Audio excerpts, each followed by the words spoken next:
Welcome back to another episode of the Better Than I Found It podcast. I'm Mike McGraw, the men's golf coach at Baylor, and also your host today. My guest today is former Oklahoma State golfer Kevin Dougherty.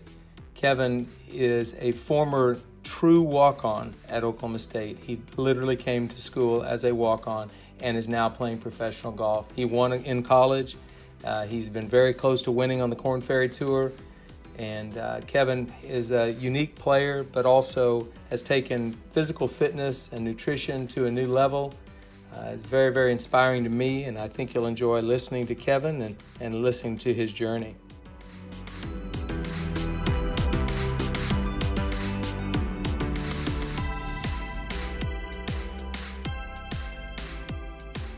Okay, I'd like to welcome my guest today on Better Than I Found It. Korn Ferry PGA Tour player Kevin Dougherty. Kevin, welcome to the podcast today. Thanks, Coach. Really excited to be on here and looking forward to catching up with you. Absolutely. I mean, this is a podcast, but obviously it's great for you and I to get to catch up because of the years we've spent together at Oklahoma State and just kind of the relationship we've continued through the years, which has been great for me. But so a lot of people, you know, just in the casual golf fan probably doesn't know who Kevin Dougherty is, and that's okay. They will someday, I promise you. But so let me just give sort of a brief professional career summary of your career, if I will. So you've turned pro in 2014. I think you got Korn Ferry status in 2016, and basically in 3.5 seasons, you've made right at $500,000. You finished runner-up twice in Korn Ferry events, losing both times in playoffs. In 2018, you were 26th on the money list. Obviously, the 25 is the magic number to advance to the PGA Tour. In 2019, 32nd. Currently, with 10 events remaining in this year, you're 67th on the money list, and obviously excited about the next 10 events to somehow earn your card. But that's sort of in a nutshell Kevin Dougherty as a professional golfer. Is that fairly accurate?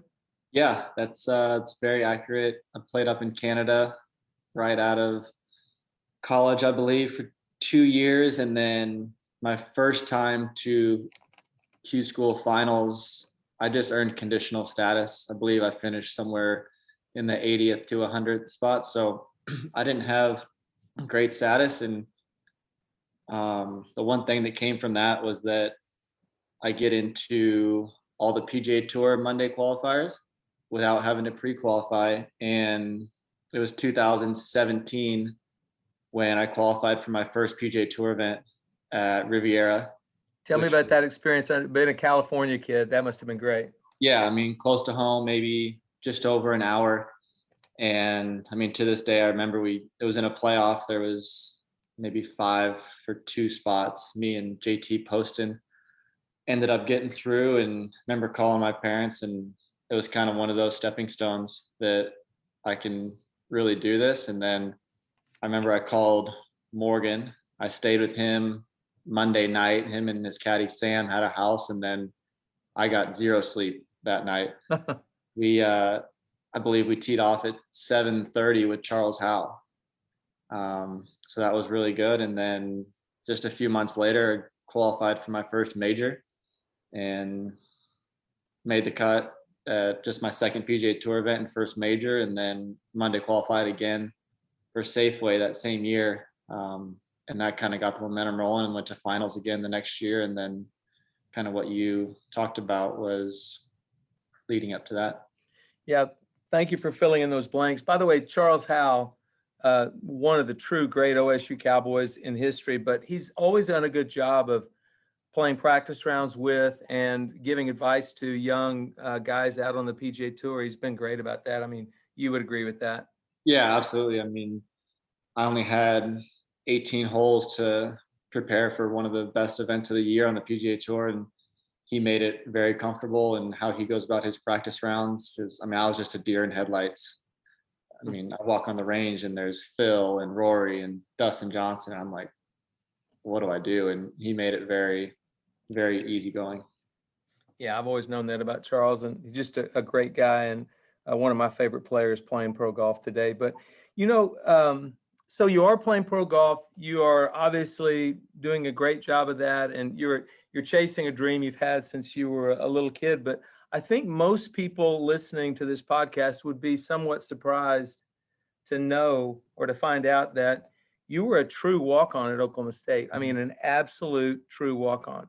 Yeah, I totally remember the visit when we came back there, and I had scholarship offers to other places, and Ricky was a huge influence on me. And I remember we were sitting at training table at Karsten, and my parents were there, and he said, "Hey, Kevin, can I have a word with you?"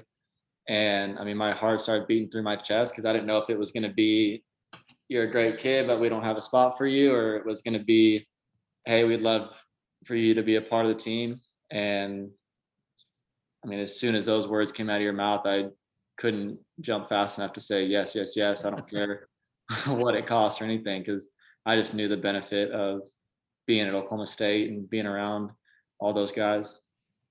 Well, I remember that conversation very well as well. But if I could back up before that, Ricky Fowler had signed a letter of intent to play golf at Oklahoma State, and it was the summer before he was going to be a freshman in college. So it was between his senior year in high school and his freshman year. And I got a call from him one day, and he said, "Coach McGraw, are you going to be on the road recruiting a lot this year?" And I said, "Oh yeah, this summer I'll be out there all summer." He said, "I want you to watch a young kid from my hometown in Murrieta, California, named Kevin Dougherty." And I said, the first thing in the back of my mind was, okay, Ricky wants to get a buddy of his, kind of a spot on the team, which, I mean, I should have given Ricky a little more credit than that. But I would understand if that's what he wanted to do. And I said, okay, is he playing mostly West Coast? He said, yeah, he'll be mostly in California, but he is playing in the Big I Insurance Youth Classic in Boise, Idaho. Are you going to be there? And I said, actually, I'm speaking at the banquet. I'm going to recruit the whole week. So yeah, I'll be out there. I'll see him there. I'll look for him. I'll circle his name on the pairing sheet. And I think you know what I'm about to say. Yeah. So I'm there about 20 minutes before your tee time, and just waiting for kids to come up to the tee. And I see some kids come up to the tee, and I see a really, really small kid come up in an orange hat. And I thought, okay. I'm looking for it, and there's no way that's him. And it wasn't these other two guys, because I looked at their bag tags. Okay, I'll just, maybe it's not this group. And sure enough, the starter said, now in the number 1 tee from Murrieta, California, Kevin Dougherty. And Kevin, you were 5'3", about 89 pounds. Do I exaggerate? No, I mean, that was before I had my license, I believe. And Yes. on my license, it says 5'6", 110 before I got a new one. So, I mean, that was, I had been 5'3", 5'4" at that time. I mean, maybe 100 pounds soaking wet. So I texted Ricky. I didn't call him because I didn't want to make a commotion. I texted him. I said, Ricky, come on now. You're not serious about this, are you? And he texted back. He said, Coach, he's a good little player. You just give him a look. And so I did. I watched you that day. And what I saw didn't scare me, other than the fact you were a really small kid. Yeah, I mean, the ball didn't stay in the air for more than a second and a half off the driver. No, it was low and it was turning over, I promise you. Yep. But I did see your mom and dad walking that day, and your dad was a nice sized, maybe big guy. Yeah. So I thought, well, maybe he'll get bigger. And then the rest of that recruiting process, I didn't watch you play again. Yeah. And eventually Ricky kind of talked me into, you need to at least have him out for a visit. And then you came out for that visit you just described a few minutes ago. Yeah, I kind of recruited you rather than the other way. I remember, sending all the tournament scores just to kind of keep you in the loop. Well, and to be fair, you did win the California State High School, State High School Championship that year, in your senior year in high school. Yeah. So you obviously were a good player, and you did grow a little bit. But I remember a phone call you were not convinced that I was convinced. And so you sent me Tom Pernice's a UCLA graduate, Tom Pernice's cell phone number, and said, please give him a call. He'll tell you all about me. And so I had this conversation with Tom, and he couldn't have been more, I don't know, he was very, very, he praised you a lot. He thought you were going to be a really good player. He did note that you weren't a big guy, but that you played big. And so I had Ricky Fowler, who was a great player, telling me this. I had Tom Pernice, who was a longtime PGA Tour player, telling me this. So by the time you got on that visit, I was pretty well convinced as a walk-on, this probably would be a really good deal for Oklahoma State. So I didn't realize how excited you were. You never told me that. Oh, I was super excited. And I mean, just to have kind of Tom go to bat for me, and then hearing all the stories and everything from Ricky, I just couldn't get there fast enough. Well, tell me, how did you get to know Tom? I mean, that's a pretty high profile PGA Tour player to be friends with and play golf with. Yeah, so Tom lived in Marietta, California. He moved there when his youngest daughter, Brooke, she was born blind. Mm-hmm. And he moved there. There was a really good acupuncturist that helped blind children. So they were going to go see him and see what that doctor could do for Brooke. And then he just made that his home. And when I gave up ice hockey and baseball and joined the local country club, I'd see Tom there. And that's when he was in his prime on the PGA Tour, and he's won a couple times. And there was a bunch of juniors at Bear Creek.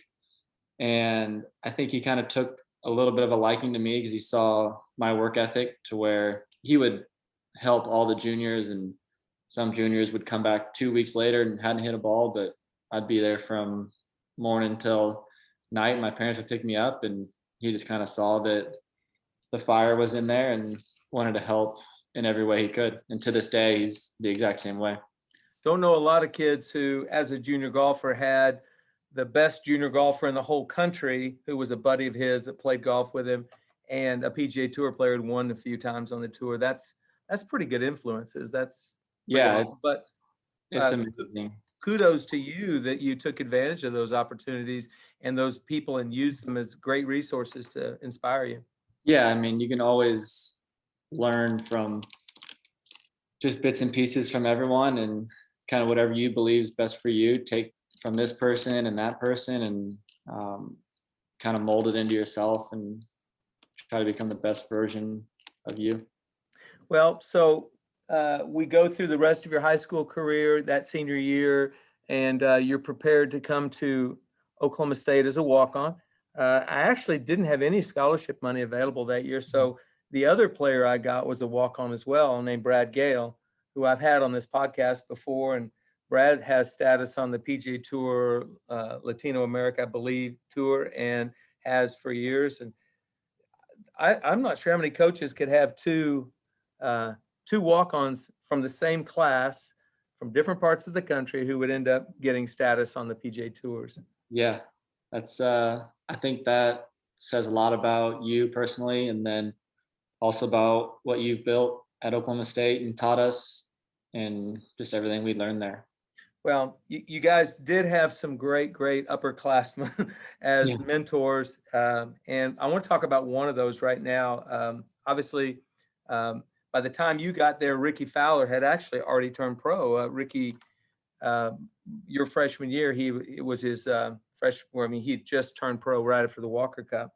Yep. But Morgan Hoffman, who I've also had on this podcast, and is one of the most inspiring athletes I've ever met in my life. Yeah. He became sort of a mentor to you, kind of an upperclassman mentor. Talk about the relationship you and Morgan kind of developed. Yeah, I took to a liking of Morgan really early. I liked how he went about his business. He practiced really hard. He was extremely confident. He worked his tail off in the gym. And I just thought that if I could learn from him, that I'm going to get a lot better.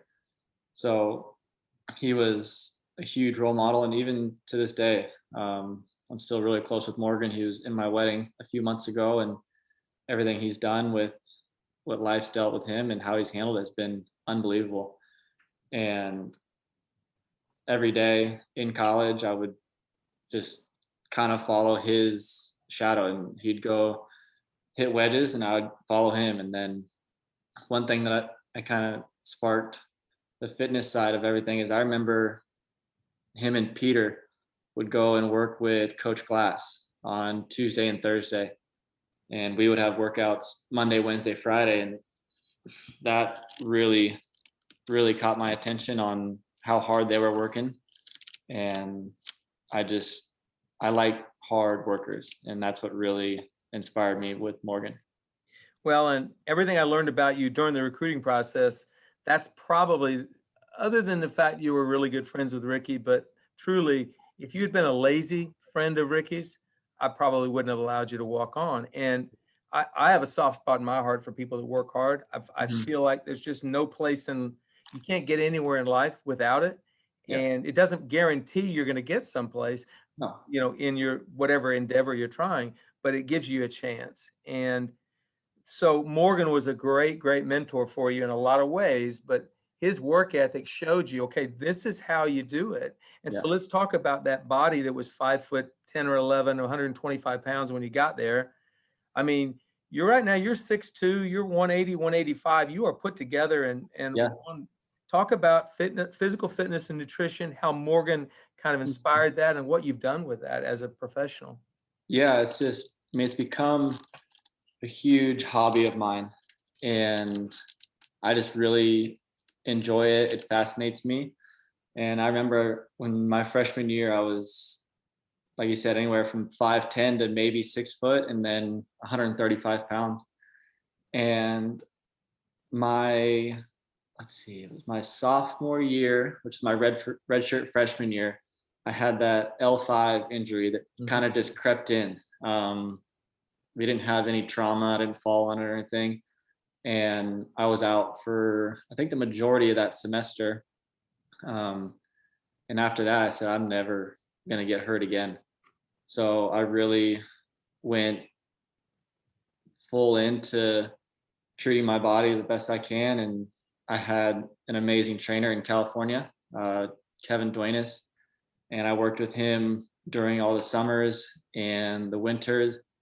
And ever since then, I hadn't had any ailments, nothing. So that was pretty nice to see. And Morgan got me onto the nutrition. When he turned pro, he was working with a guy named Don Saladino, based out of New York. And I remember having this conversation with Morgan, and he was telling me everything that he couldn't eat. I mean, he couldn't eat dairy and all this stuff. And I was asking him why, and he was explaining it to me. And then I just went cold turkey on all that. No dairy, no gluten, no alcohol, no sugar. And since then, I mean, there's literally not one ache on my body. And it just proves on what we're putting into our body really matters. So I've gotten very extreme with it. Not too extreme. It's just, I mean, like I said, it's a hobby of mine. I want to be the best I can. And I've taken it to the next level. And I've started working with a guy based out of Encinitas named Robert Yang. And he's huge into gut health. And he's also a very good strength coach. So he does both of those for me now. And I mean, words can't describe the way I feel, but I wake up and I'm fully energized. I don't get tired throughout the day.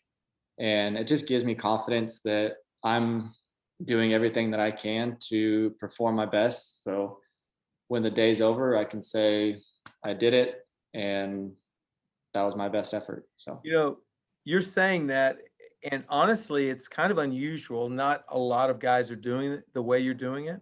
But the truth is, it's something you can control. You can control what you put into your body. You can control how you work out. You can control your rest that you get. You can control all of that to a degree.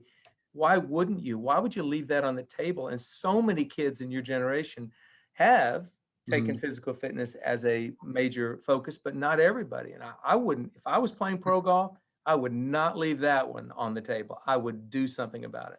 Yeah, completely. I mean, just a few weeks ago when we were in Raleigh, we got completely rained out on Thursday, and I was in the afternoon wave. And so it was going to be a 36 hole day on Friday. And it ended up being about 18 or 19 miles in 95-degree heat and 85% humidity. So I mean, you got guys who are overweight or anything like that. I mean, automatically I have a step up on them right there in that situation. So, and then you multiply that by 25 to 30 weeks a year and airplane travel. I mean, it all adds up. It does add up. And I remember as a young kid, much younger than you, and Gary Player was the only player on the PGA Tour who was taking physical fitness and nutrition to sort of a high degree or high level of importance. And they thought he was a freak. Yeah. And thankfully, years later, Tiger Woods came along and sort of changed the mindset for people. And then, you know, a guy like you, I can't wait until you make it on the PGA Tour and you win on the PGA Tour and they look at how you're built and what you do, and you're going to tell that story. And I think that has a chance, a potential to affect a lot of kids, that young kids.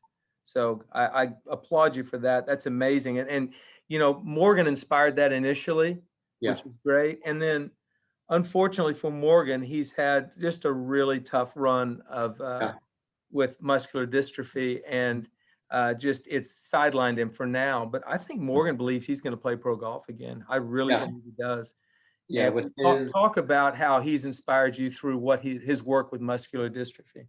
yeah, with his mindset and the way he has reacted to it and created his foundation and has this will to find a cure and help other people is just inspiring. I mean, because there's a lot of people out there that would be in the same situation as him and play the poor, pitiful me and do all that. So, I mean, what he and Chelsea have done and created their foundation and their event every year is incredible. So that's just another incentive to get on the PGA Tour, and because his event is always during one of our playoff events, which is obviously super important to lock up our cards. So I'm looking forward to the first year I can actually make his event.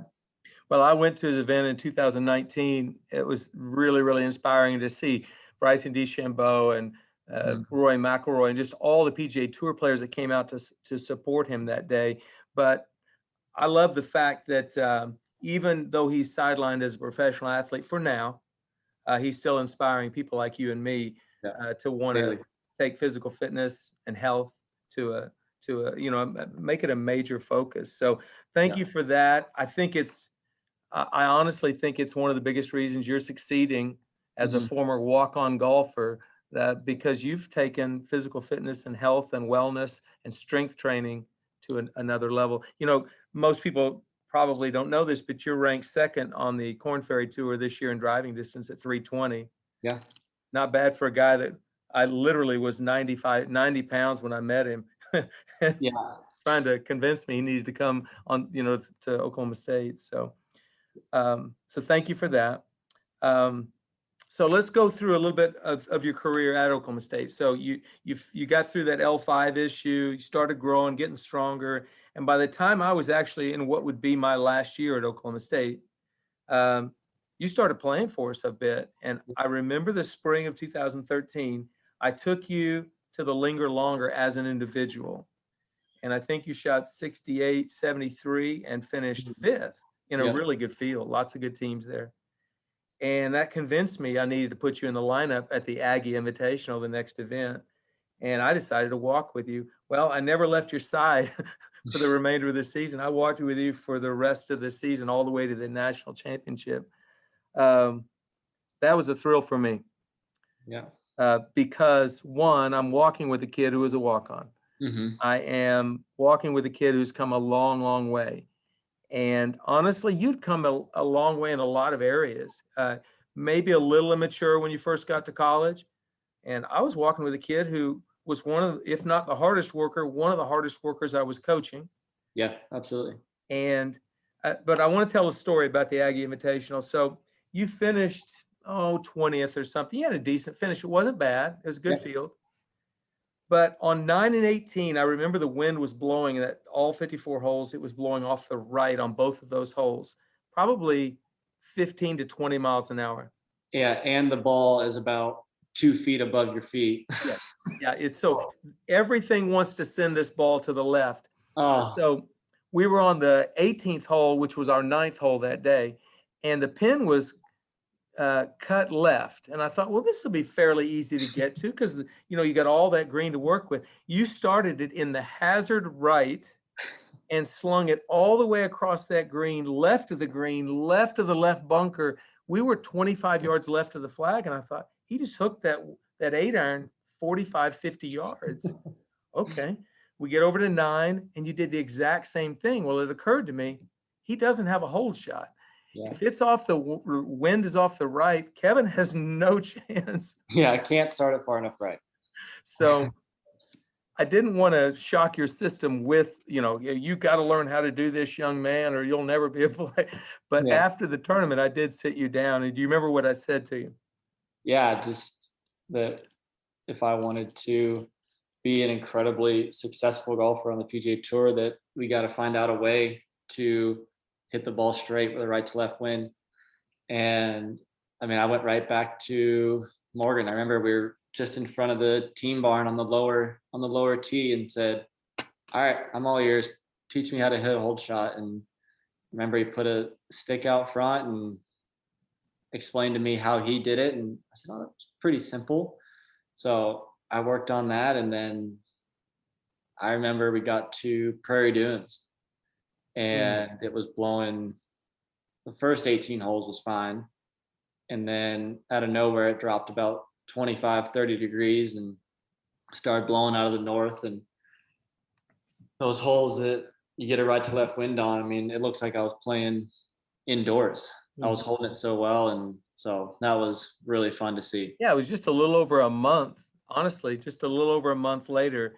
And you were hitting these hold shots up against a 25 or 30 mile an hour wind. And I thought, okay, he's coachable. He's got that. And that was really good. And we went and played one of the hardest golf courses for our regional in all of college golf, the Blessings. Yeah. And wind didn't blow too hard there, but it was a pretty challenging week. And you finished fifth. Yep. So I'm watching this sort of player emerge right in front of my own eyes. And actually, you played a lot of good golf at the national championship. We unfortunately didn't make match play. Yeah. And 2 weeks later, I was no longer the golf coach. But I've kind of figured you were on your way. And so, in fact, that next fall, when I was at Alabama, I wasn't at Royal Oaks in Dallas, but you won your first collegiate event the next fall. Talk about that, because I know that must have been an amazing experience. Yeah, that was incredible. And I always had good feelings at Royal Oaks because I remember the year before I was in a very similar situation and I didn't play very good the final round. I was in contention and probably just wasn't quite ready to win yet. And so I got back there and 36 hole day, I believe I shot 131, 63, 68. And I just kind of took my experiences from the year before. And the one thing I do remember Coach Bratton saying before the final round is, I just want you to try to do everything half a step to a step slower. I mean, don't be the first one to get to your ball because all you're wanting to do is get to the finish line, and you trying to get there faster is not going to be the way to do it. So that's kind of the mindset I had the entire day. And I actually, let's see, it was on 16, it was a par 3. I believe I got it up and down out of a pretty good spot, and then parred 17 and then birdied 18, not knowing that I really needed it. So that was incredible. So again, a walk-on now has won a college tournament in a good field against some good teams. Again, you just keep, I don't know if the word is overachieving, because that's not true. You always believe that you could do these things, but from where you started, you're making some really amazing progress. And so I was very impressed. And I know I texted you that night after you won that tournament. I was at Alabama, but was just really proud of you and excited that you were able to do that. Yeah. So you finished your career in 2014 at Oklahoma State and turned professional. You've already described a little bit about what you went through with Monday qualifiers and playing in a major and actually making the cut and doing some of those things. You've had, I'd say, some really good highs and some pretty devastating lows. Let's talk about 2018, when you were in Portland on the Korn Ferry. You're in contention to get one of those top 25 spots. Describe that last round all the way up until the last shot.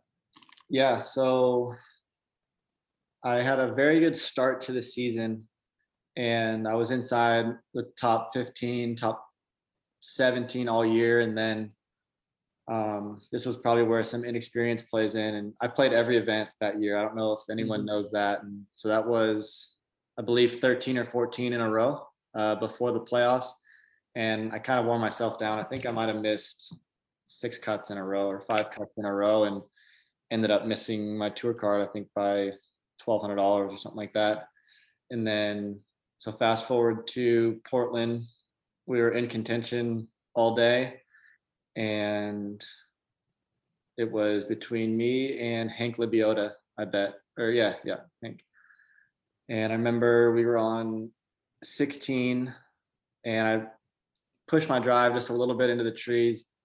Didn't have a shot at the green, so had to pitch out, hit a pretty good wedge, and ended up making a 20 to 25 footer for par.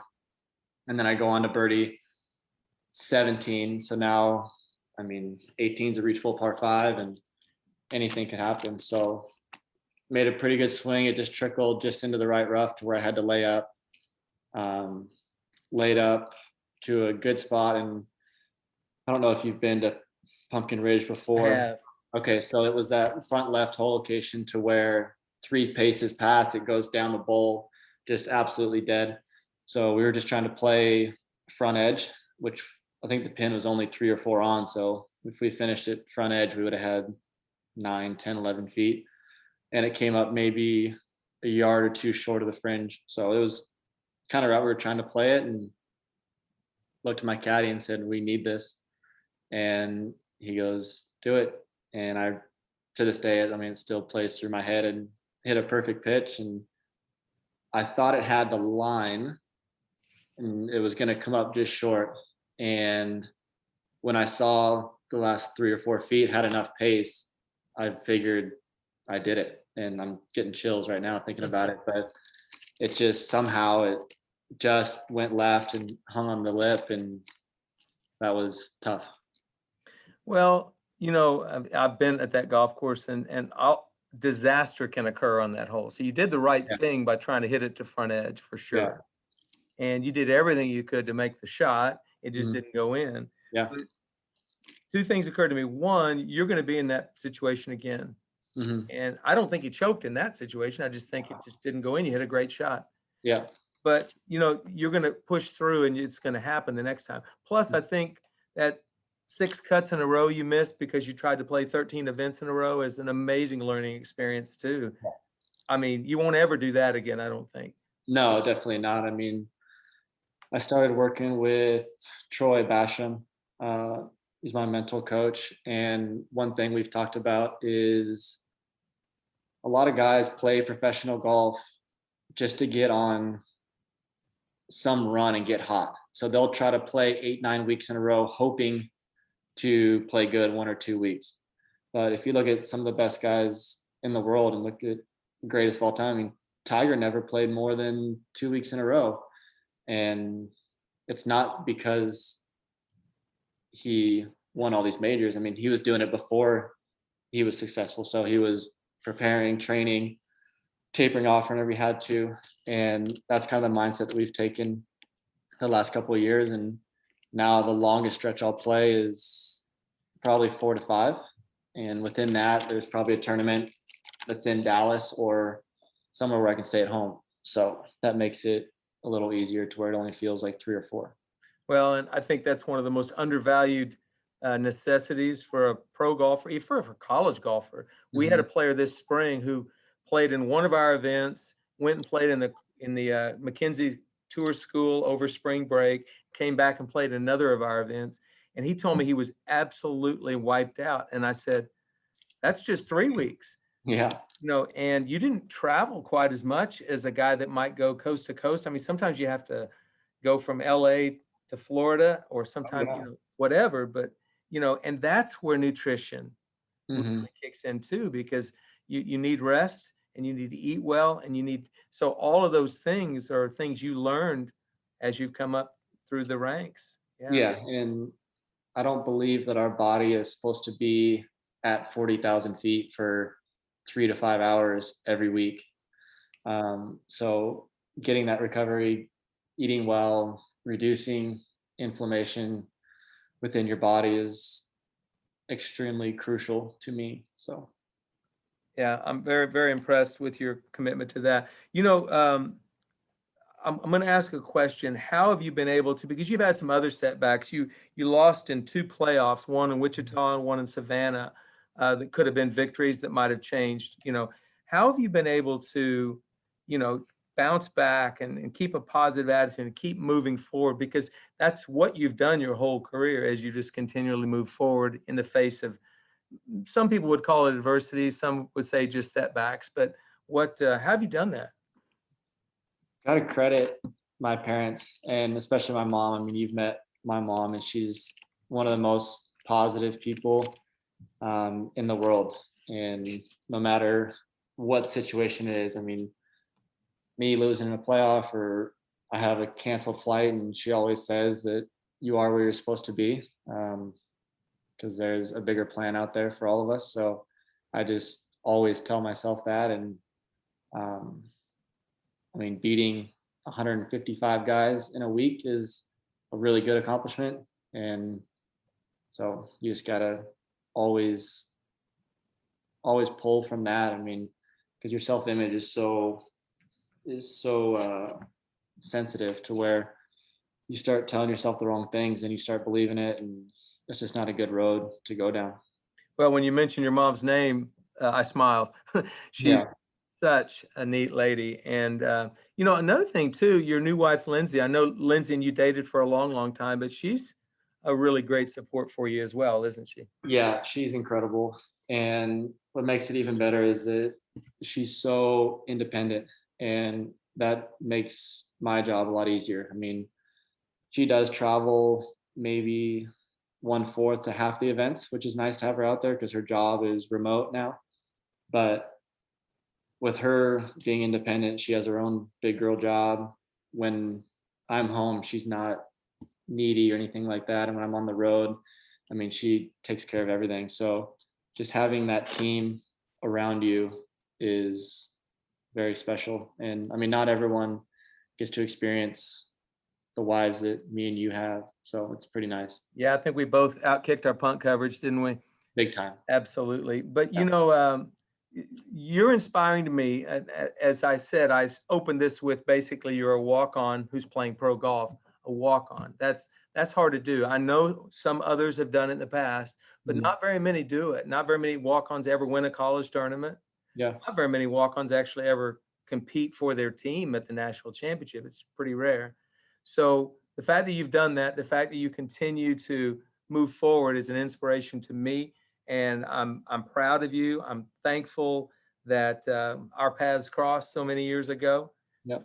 I'm thankful that Ricky sent you our direction, because, I get to watch, as a coach, you get to watch your coaching of a player doesn't end, at graduation. It's like you get to continually have conversations, and this conversation we're having today is kind of fun for me because I'm catching up again. And yeah, it's amazing. So I'm thankful that I get to watch you chase this dream. Keep it going.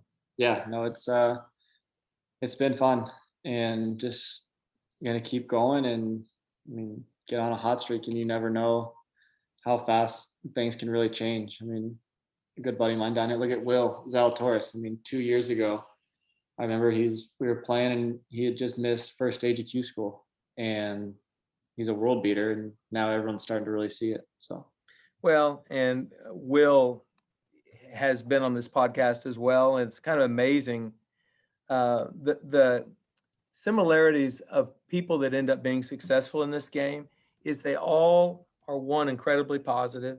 Mhm. They're all incredibly resilient, and they all do a great job of using what's available to them to make them better. And Yeah. Will did that. You're doing that. Mhm. So that I want you to keep doing, because there's no question in my mind, if I cut you open right now and open it up, your DNA says I'm a golfer. So Yeah. you're going to be a golfer. It's going to happen. You're going to play the PGA Tour. And I'm not making any brash predictions, but I've got to feel like this is a long-term deal. You're going to keep playing great. Yeah, absolutely. Well, tell me about your upcoming schedule so we kind of know to look. Yeah, so we have the next 2 weeks, which is Wichita and then Portland, Maine. And then there's a built-in off week.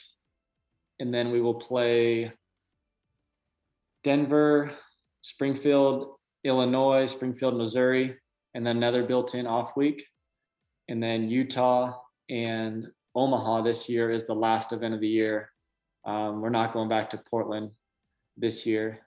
And then the 3 playoff events coming up. So okay, so this will be the end of the longest season in the history of Korn Ferry, actually. Yeah, it's got to be almost 40 events probably. Yeah, so you've played 29 events so far, and you're going to try to play 10 more. Is that correct or not? Yeah, I'll play the next 10 because those built-in off weeks make it easy. Or will you come back home on those off weeks, or you I stay? will. Yep, and I'll go back to. There's actually a direct flight from Portland, Maine, back to Dallas on Sunday night, which is another perk for living in Dallas. So Dallas, you pretty much are direct anywhere in the world, aren't you? Yeah, it's like flying half private. You're sharing your private plane with another 175 people. Yeah, but you still get to kind of get through security quick and go right to where you want to go. So. That's great. Well, Kevin, thank you for joining me today. I'm hoping that a lot of my listeners will now be watch your career, follow your career, and it's again, as I've said a couple of times already, you inspire me. Keep it up, and thanks again for joining me today. Yeah, thanks, Coach, for everything. I mean, from the first day we met to everything in the future. So it means a lot. You betcha, Kevin. Thanks again.